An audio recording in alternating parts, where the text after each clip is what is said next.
నేను చేస్తున్నాను అంటున్నావు లేదండి? ఏమైపోయినావు ఇప్పుడు? సంబంధము లేని దానికి సంబంధ పడిపోయినావా లేదా? వాడు ఇప్పుడు జైలు శిక్ష అనుభవిస్తాడు, అనుభవించాడా? కోర్టుకు పోతే కోర్టులో అన్నింటికీ ఎవిడెన్స్ ఉన్నదా లేదా?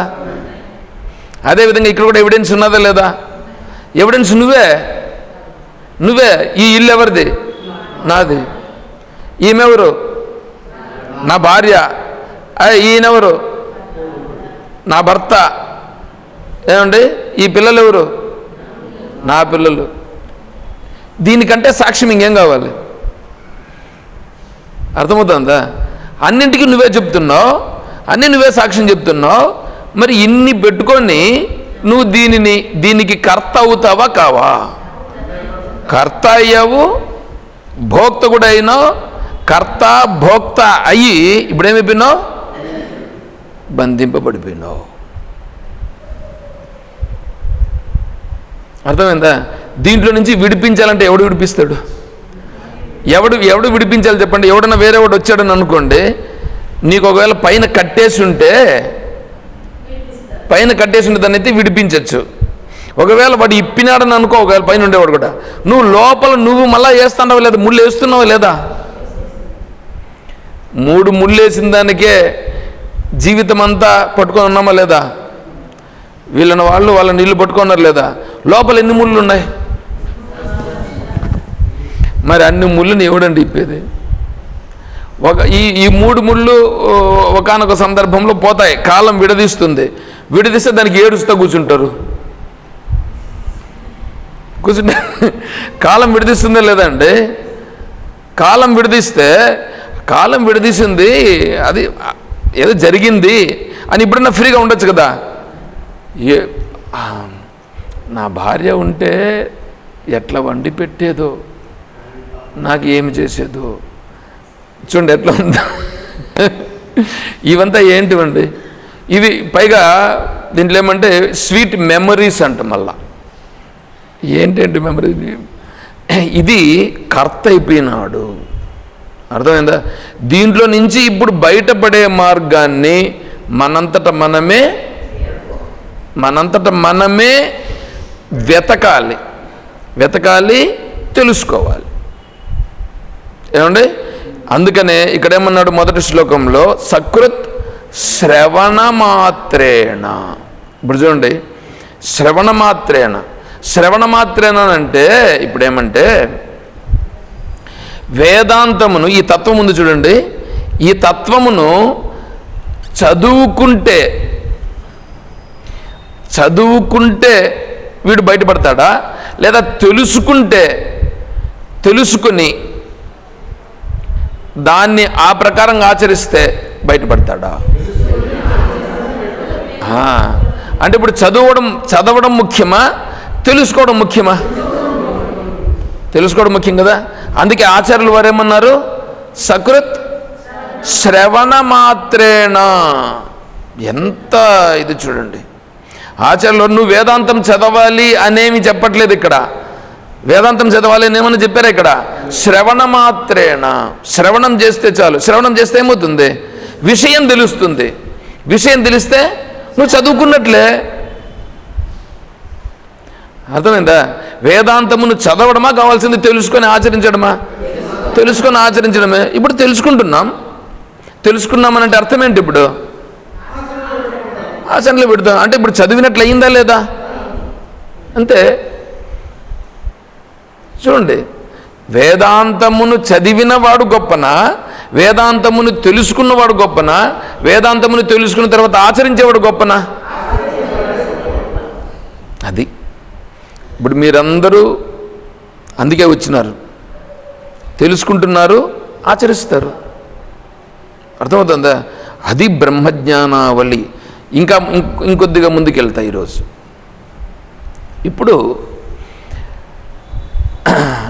ఇప్పుడు నేను ఇది ఎందుకు జరుగుతూ ఉంది, నేనెవరు తెలియాలిగా. ఇప్పుడు ఈ ఈ ఈ ఇక్కడ ఉండేటువంటి ఈ శరీరంలో ఈ ప్రాణశక్తి, తర్వాత ఈ ఆలోచన సామర్థ్యం అనేటువంటిది ఉంది కదా, ఇవంతా జరుగుతూ ఉంది కదా. ఇప్పుడు ఇది జరుగుతూ ఉందంటే నేనెవరు, ఇవన్నీ ఎందుకు జరుగుతానే తెలుసుకోవాలి.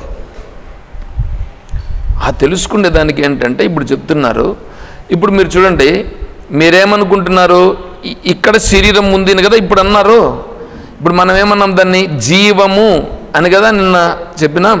ఇప్పుడు జీవం అంటే ఏదో అర్థమైందిగా.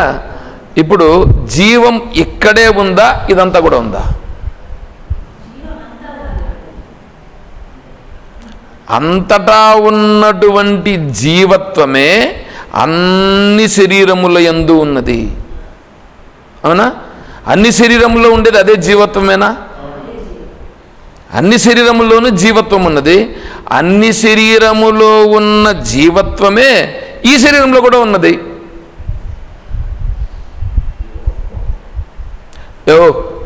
నేను మాట్లాడే మాట్లాడు, నువ్వు ఊరికి జీవాత్మ అని పేరు పెట్టాను. నేను కథలు మాట్లాడొద్దు. ఎందుకంటే ఎవరైనా సరే నేను మాట్లాడే మాటను కరెక్ట్గా అర్థం చేసుకుని, జీవాత్మ అంటే నాశనం అయిపోతారు. జీవము నేను అందుకని చాలా ఇదిగా ప్రయోగం చేస్తుంటాను. నేను అర్థమవుతుందా? నేను అందుకని ఫస్ట్లోనే చెప్పా, మీ తెలుగులు నా దగ్గర ప్రదర్శించద్దు క్లాస్ అయ్యేంత వరకు. ఎందుకంటే డైవర్ట్ అయిపోతుంది. మీరు జీవాత్మ అని పెట్టినట్టు ఏడుంది జీవాత్మ? వద్దు. నేను ఇలాగే ఎక్స్ప్రెస్ చేస్తా. ఎందుకంటే మీరు కరెక్ట్ వేలో రావాలి కాబట్టి. మీరు కరెక్ట్ వేలో రావాలనంటే మిమ్మల్ని నేను ఇలా అనలేదని అనుకోండి, మీరు కొద్దిగా ఆలోచన చేయరు. మీ మైండ్లో ఉండేదాన్ని మీరు చెప్తారు. నేను అందుకని నిన్న మొన్న కూడా చెప్పాను, నేను మీ మైండ్లో ఉండేదాన్ని విడిచిపెట్టాయి అని చెప్పా. అర్థమైందా? క్లాస్ అయిన తర్వాత కావాలంటే మీరు మాట్లాడండి, ఏమన్నా మాట్లాడండి. సరే, జీవం ఉన్నది, సరేనా? ఇప్పుడు అంతటా ఉన్నటువంటిది జీవం, అందరిలో ఉన్నటువంటిది జీవము. ఏమండి? ఇప్పుడు శరీరం అంటే ఇది ఒకటేనా శరీరము? ఇదంతా కూడా శరీరమేనా? ఇదంతా శరీరం అంటే ఇప్పుడు ఏంటి? ఇది యూనివర్సల్ జీవం. అర్థమైందా? అంటే ఇప్పుడు ఇక్కడ ఉండేటువంటిది ఏది ఉందో ఇదే ఇక్కడున్నది, ఇక్కడున్నది. ఇప్పుడు నీ భావన ఏమవుతుందంటే, నీ భావన జీవము అనే భావన నీకు వస్తే, ఈ జీవము అనేటువంటి భావన నీకు ఎప్పుడు వస్తుందో అప్పుడు నేను అనేటువంటిది వేరేగా ఉంది, నేననేది వేరుగా ఉంది. నేననే దాని గురించి మళ్ళీ వస్తాను టాపిక్. ఇప్పుడు ఇదంతా కూడా శరీరమే అవుతుంది. అప్పుడు ఇదంతా కూడా శరీరమే. అర్థమవుతుందా? ఇదంతా శరీరమే. దీనిని ఏమంటారంటే, దీనికి ఒక పేరు పెట్టుకో మీరు. దీన్ని ఏమంటారంటే, నీకు ఇక్కడ తెలుస్తూ ఉంది కాబట్టి, ఇక్కడ తెలుస్తూ ఉంది కాబట్టి దీన్ని చిన్న శరీరం అనుకో, ఇది పెద్ద శరీరం అని అనుకో. పెద్ద శరీరములోనే చిన్న శరీరం కూడా ఉంది. ఇప్పుడు పిండాలు పెడతారు. పిండాలు పెట్టేటప్పుడు ఎట్లా పెడతారు? పెద్దది పెడతారా? ఎన్ని పెడతారు? 3 పెడతారు. మూడు పిండాలు. 3 పిండాలకు మళ్ళా చిన్న చిన్న పిండాలు 3 పిండాలు పైన పెడతారా? ఏంటా 3? ఇవే సత్వగుణం, రజోగుణం, తమోగుణం అన్నది ఉండే. మీ తాత లేదు, మీ ముత్తాత లేడు, మీ నాయన లేడు, వాళ్ళకి అది ఇచ్చిపెట్టు. ఇప్పుడు అవంతా వాళ్ళ పేర్లు చెప్తానట. మళ్ళా ఆదిత్య రూపేణ, వసు రూపేణ, రుద్ర రూపేణ, ఇవన్నీ తలకాయ నొప్పులు. అవన్నీ వారగా పెట్టు. ఆదిత్యుడు, వసువు, రుద్రుడు, ఇవన్నీ మీరు అవి కూడా మీకు 33 కోట్ల దేవతలని చెప్పాను చూడండి. వాళ్ళే ఆదిత్యులు, వసువులు, రుద్రులు. వాళ్ళే ఇప్పుడు దీంట్లో అంతా ఉండేది. అంటే సత్వగుణం, రజోగుణం, తమో గుణంలో ఉండేటువంటివి ఇందులో ఇందులో ఉన్నాయి కదా. ఏంటంటివి? జ్ఞానేంద్రియాలు, కర్మేంద్రియాలు, మనస్సు, బుద్ధి, చిత్త, అహంకారాలు, పంచ ప్రాణాలు, ఏంటంటే అన్నీ ఉన్నాయి కదా. వీటిలోనే కదా వాళ్ళందరూ ఉన్నారు. వాళ్ళందరూ ఇక్కడే ఉన్నారు. వాళ్ళని ఏం చేస్తారంటే ముద్దలుగా చేసి ఒక 3 ముద్దలుగా చేసినారు. ఆదిత్యులు, వసువులు, రుద్రులు.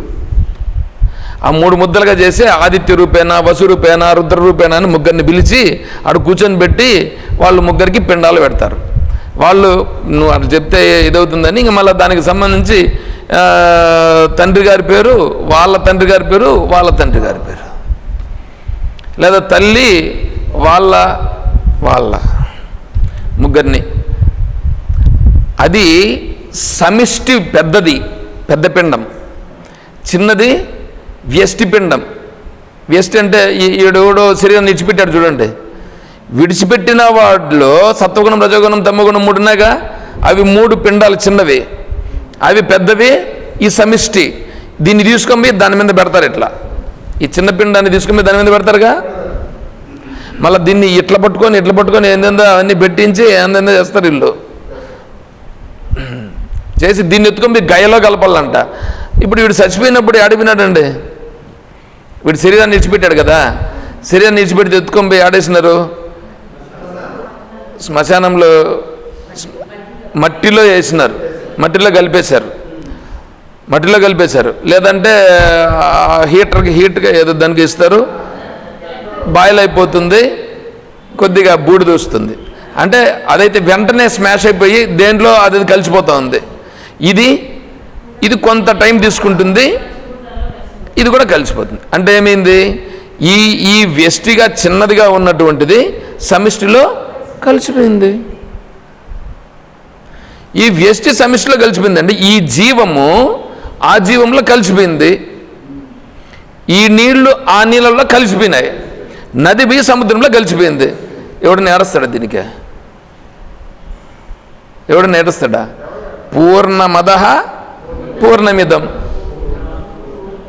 సరేనా? దీంట్లో బాధపడాల్సిన అంశం ఏముంది? తెలుసుకో ఇప్పుడు. అందుకే కదా చెప్తాండి ఇది. అంటే ఇప్పుడు ఏంటి? అంతా ఇది జరుగుతూ ఉంది. కాబట్టి ఏంటంటే నీకు శరీరము అని నువ్వు అన్నావు అనుకో, ఇంత శరీరము నువ్వు ఎందుకు అనుకుంటావు? అవును, ఇదంతా కదా. ఇప్పుడు ఒరిజినల్గా చూడు. ఇప్పుడు నువ్వు ఒరిజినల్గా చూడు. ఇదంతా ఎవరిది? ఇదంతా ఉన్నది. ఇది నిజమైన జీవం.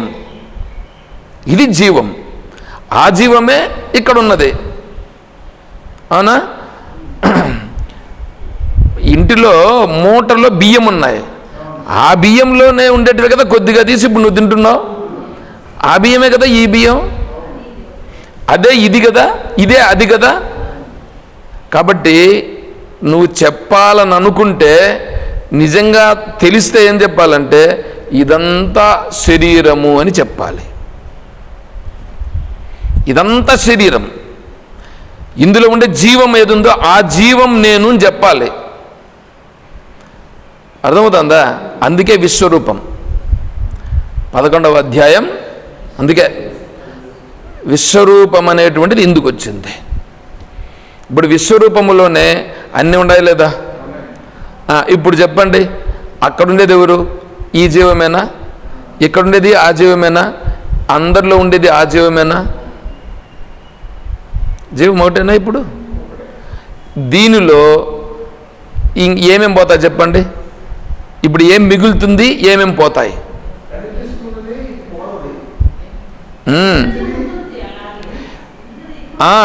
నీ మనస్సులో భావములు మారిపోతాయి.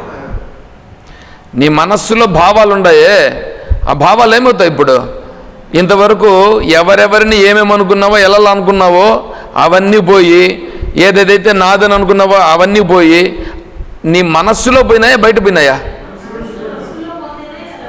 మనస్సులో పోతా ఉన్నాయి. అవి బయట ఉండేటివి ఏం పోలేదు, బయట ఉండేటివి అట్లే ఉన్నాయి. ఇప్పుడు నీ ఇల్లు ఏమన్నా ఇల్లు పోయిందా? భావనలో మారినంత మాత్రాన? భావనలో మారింది, ఇల్లు అట్లాగే ఉంది. ఉండు, ఈ శరీరాన్ని అక్కడే పెట్టు. నిన్నెవరు ఆ శరీరాన్ని ఆ ఇంట్లో నుంచి తీసి అన్నం ఎత్తుకొని పోమని చెప్పలేదు, లేదా ఆ శరీరాన్ని ఆ ఇంటిని విడిచిపెట్టేసి వెళ్ళిపోమని చెప్పలేదు. ముందు దీన్ని తెలుసుకో. తెలుసుకున్నప్పుడు ఏమైపోతుంది, దానిపైన నువ్వు పెట్టుకున్నావే ఆ వ్యక్తి అనేవాడు ఉన్నాడే, ఆ వ్యక్తి అనేవాడు ఉన్నాడు చూడండి, ఆ వ్యక్తి అనేటువంటి వాడు క్రమంగా తెలుసుకుంటే కొద్దికి వాడేమైపోతాడంటే వాడు వీక్ అయిపోతాడు. వ్యక్తి వీక్ అయిపోతాడు, జీవత్వం నిలబడుతుంది. అంటే జీవత్వం సత్యం, వ్యక్తి అసత్యం. బాగా పాయింట్ క్యాచ్ చేయండి. జీవత్వం నిలబడాలి, వ్యక్తి జీవత్వంలో కలిసిపోతాడు. ఇంకా వ్యక్తి అనేటువంటి వాడు జీవితంలో కలిసిపోతాడు. ఇంకా వ్యక్తి అనేవాడు ఆడున్నాడు ఇంక అక్కడ. అంటే ఒకేసారికి వెళ్ళిపోడు, మెల్లగా దాన్ని. అవును, ఇది ఎంత బాగా దృఢమైతే ఈ వ్యక్తి అనేటువంటి వాడు అంతగా డిసపియర్ అయిపోతూ వస్తాడు. నీళ్ళను కాగబెడితే ఏమవుతాయి, ఏడిపోతాయి నీళ్ళు, ఆవిరయ్యి. నీళ్ళు లేవా, ఉన్నాయి, అవి కలిసిపోయినాయి. అలాగే ఈడ వ్యక్తి అనేటువంటి వాడు ఇంతవరకు అనుకున్నటువంటి వాడు ఏమైపోతాడంటే, వ్యక్తి అనేటువంటి వాడు జీవభావంలోకి వచ్చేసి ఈ జీవము నేను అని ఇంత స్వరూపంగా అయిపోతున్నాడు. అర్థమవుతుందా? దీన్ని మీరు ఇంకా చెప్పాలనుకుంటే శాస్త్రం ఏం చేసిందంటే, దీనిని వ్యష్టి అని అనుకో, ఇది సమిష్టి అని అనుకో. మీకు ఇంకొకటి చెప్తాను. ఇప్పుడు ఈ సృష్టిలో అంతా జీవత్వం ఉందిగా, ఈ సృష్టిలో జీవత్వం ఉంది నీకు ఎట్లా తెలుసు?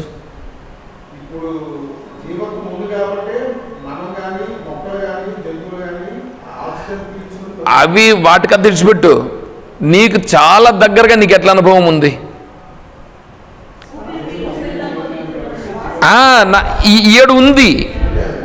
ఈయడుంది జీవం,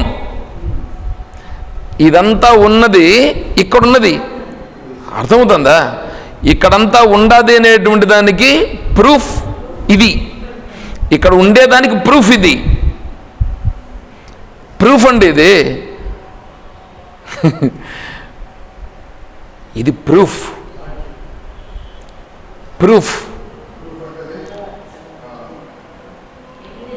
ఎవిడెన్స్ అంతే. ఇది అని నీకు బాగా స్పష్టమవుతుంది. నీకు ఇది స్పష్టమవుతుంది. ఇది స్పష్టమైంది అనుకో, ఇది జీవము అని, అప్పుడు ఇది అనేది నీకు తెలుస్తుంది. అంటే దీన్నంతా తెలుసుకునేదానికి ఇది, ఓకేనా?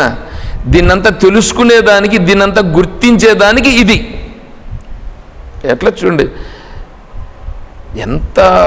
ఎంత ఇది వచ్చేస్తుందో చూడండి. ఇప్పుడు దీన్ని తెలుసుకుంటున్నావు, ఇది వ్యష్టి, ఇది సమిష్టి. వ్యష్టి ఉందా సమిష్టి ఉందా? యాక్చువల్గా ఉన్నది సమిష్టి, కానీ వీడేమనుకుంటున్నాడు, వ్యష్టిగా అనుకునేసి వీడు వేరైపోయినాడు. వీడు వేరు కాకుండా దీన్ని తెలుసుకుంటే ఏమవుతుంది? అప్పుడు వ్యష్టి సమిష్టిలో కలిసిపోవాలి. ఇప్పుడు సమిష్టి భావన తెచ్చుకోవాలి. సమిష్టి భావన వస్తేనే, ఇప్పుడు 12వ అధ్యాయంలో భక్తి యోగంలో భక్తుని లక్షణాలు వచ్చినాయి కదా. అద్వేష్ట సర్వభూతానాం అన్నాడా? ఏ భూతమును కూడా, దేనిని కూడా ద్వేషించడు. ఎందుకు? అంతటా జీవమే ఉండేది. అంతటా ఉండే జీవమే నేను.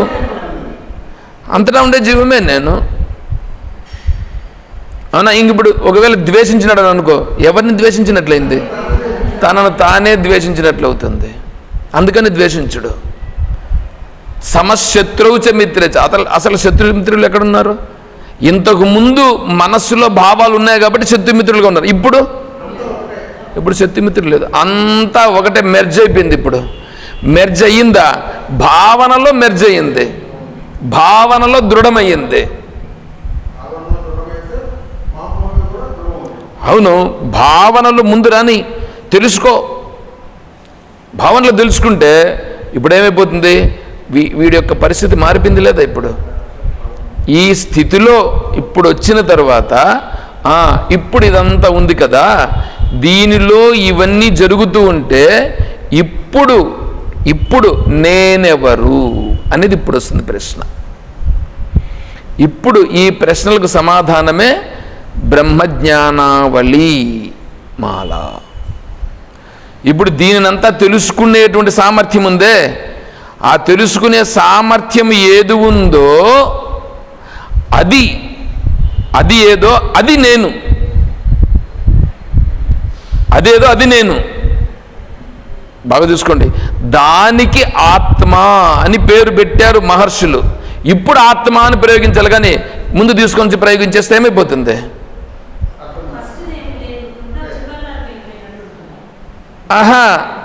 చివరిదానికి పోడు. దీనిని మాత్రమే ఆత్మాను పెట్టుకున్నాడు, దీనిని మాత్రమే ఆత్మను పెట్టుకుని దాటికి పోడు. అందుకనే నేను చెప్పింది అర్థమవుతుందా? అందుకనే ఇప్పుడు ఇప్పుడు చిన్న చపాతీ చేసినప్పుడు చిన్నది చేసుకునేసినారు, దీన్నే తీసుకుంటాడు కానీ ఆ పిండిని పెట్టుకోడు. ఈడుండేది ఆ పిండి నుంచినే వచ్చింది అనే దాన్ని తెలుసుకొని కదా చూసుకోవాలా. అందుకనే బ్రహ్మార్పణం బ్రహ్మహవి, అంతా బ్రహ్మయే, బ్రహ్మ లేనిది ఇంకేం కాదు, అంత బ్రహ్మస్వరూపం, అంత ఈశ్వరుడే.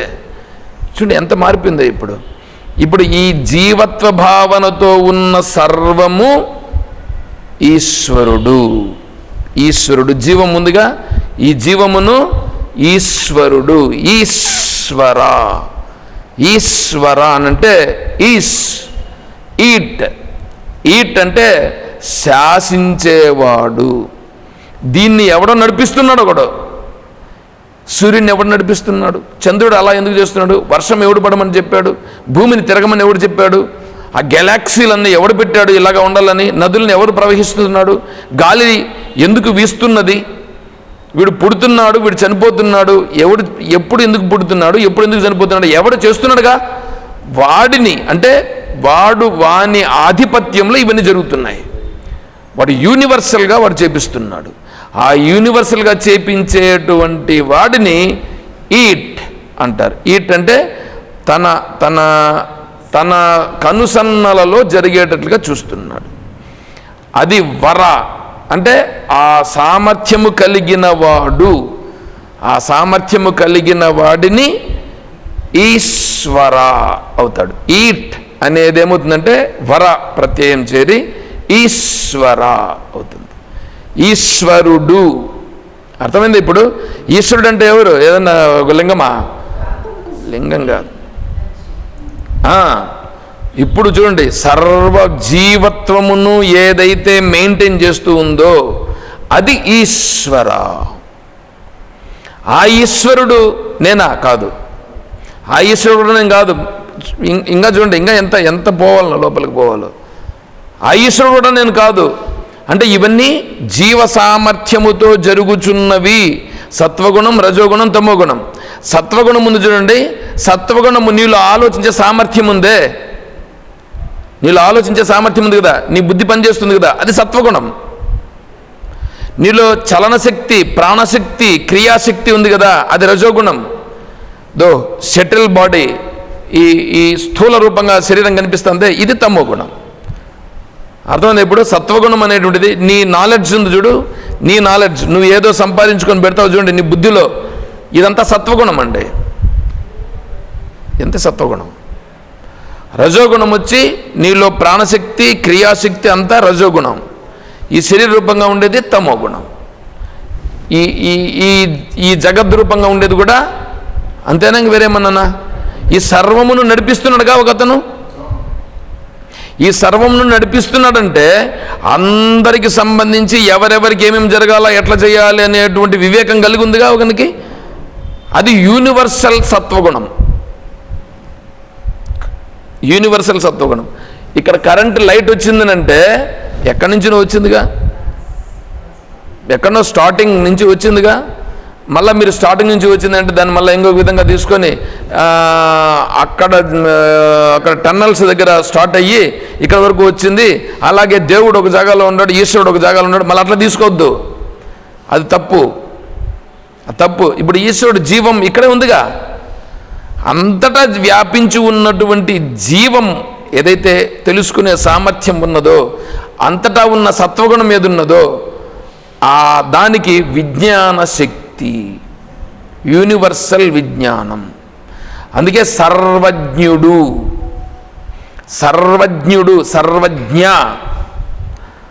సర్వజ్ఞ అంటే తెలుసుకునే సామర్థ్యం కలిగిన వాడు. తర్వాత సర్వశక్తిమంతుడు, మనలో ప్రాణ క్రియాశక్తులన్నీ చేస్తున్నాయి కదా, ఆయన కూడా అంతా కలిపి ఉండేటువంటి సామర్థ్యం ఉందే, అదే సర్వశక్తి కలిగినటువంటిది, సర్వశక్తిమంతుడు. తర్వాత ఈ శరీరం ఉంది కాదు మనకి, ఇదంతా సర్వస్వరూపంగా ఉన్నటువంటి వాడు, విరాట్. చూసారా ఇప్పుడు, సర్వజ్ఞుడు, సర్వశక్తిమంతుడు, సర్వేశ్వర అంటే ఈ శరీర రూపంగా అంతటా వ్యాపించి ఉన్నవాడు. సర్వేశ్వరుడు, సర్వజ్ఞుడు, సర్వశక్తిమంతుడు.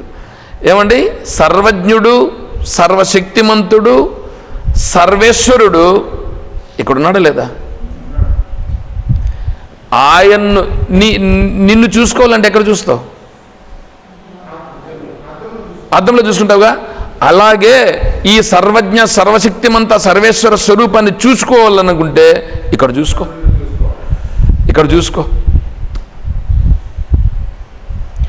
నేను చెప్పేది మీకు కొంచెం అర్థమైతే కన్నా ఎట్లయిపోతుంది తెలుసా అసలుకి? ఇప్పుడు నువ్వేపోతావంటే, ఇప్పుడు నేను సర్వేశ్వరుడు, నేను సర్వశక్తిమంతుడు, నేను సర్వేశ్వరుడు.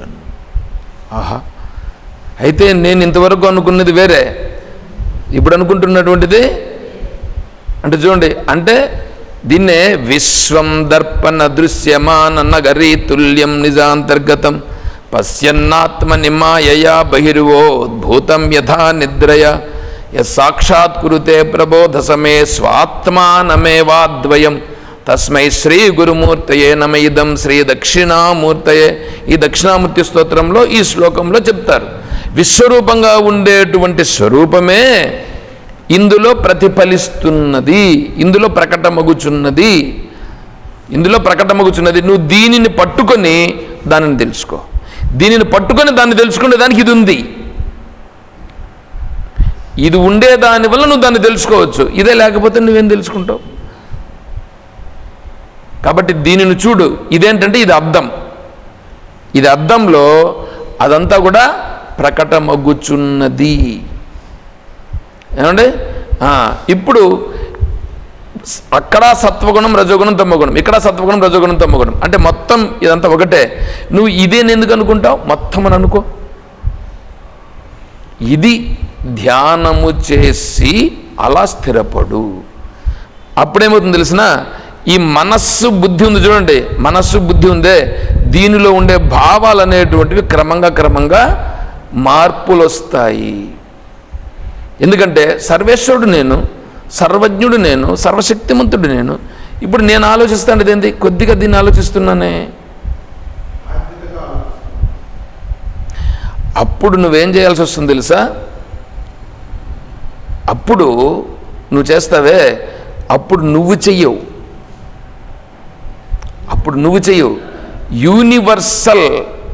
ఆ యూనివర్సల్ కెపాసిటీ నీ దగ్గర చేపిస్తుంది. అప్పుడు నువ్వు ఆ స్థితిలోకి వచ్చేస్తావు. దానిని ఉపాసన అంటారు. ఉపాసన అంటే అది ఉపాసన అంటే పూలేసేది కాదు. నేను ఇంక అట్లే చెప్పాలి, ఇంకేం చెప్పాలి? ఉండేదాన్ని ఉన్నట్లు చెప్పకుండా. ముసుగులో గుద్దులాటలు నాకు రావు, చిన్నప్పటి నుంచి నాకు ముసుగులో గుద్దులాటలు నాకు రావు. డైరెక్ట్గా ఇంకా మాకేం చెప్తారు తెలుసా? కుండ తెచ్చి పగిలిందా లేదా, కుండ వేస్తే ఎట్లా ఏమవుతుంది? పగులుతుంది. చెప్తా ఉండం, తెలుస్తుందా లేదా?